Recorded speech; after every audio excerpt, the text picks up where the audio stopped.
حضرت ابراہیم علیہ السلام کی عادت یہ تھی کہ مہمان کے بغیر کھانا نہیں کھاتے تھے. اور یہ بات ذہن میں رکھو کہ جو کھانا مہمان کے ساتھ کھایا جاتا ہے اس کا حساب نہیں ہوگا، چاہے وہ پرتکلف ہی کیوں نہ ہو.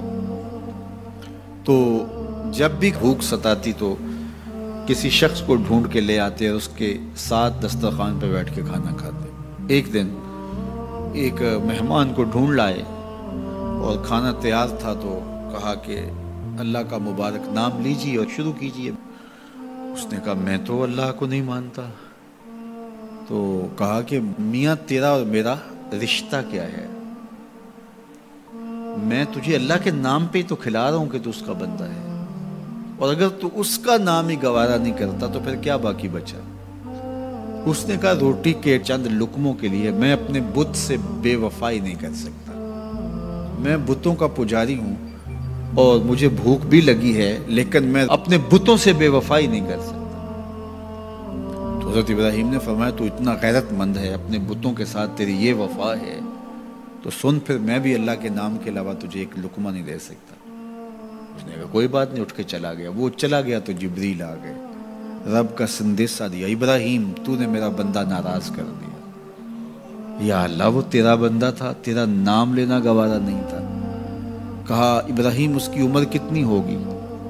مالک 70-80 کے پیٹے میں ہوگا. تو کہا اتنا عرصہ ہو گیا نا کہ میں اس کو دے رہا ہوں، تم ایک دن نہیں کھلا سکے. اب ابراہیم علیہ السلام ان کو ڈھونڈ رہا، وہ پہاڑ چڑھ رہا تھا تو آواز دی او میاں آ جاؤ کھانا ٹھنڈا ہو رہا ہے.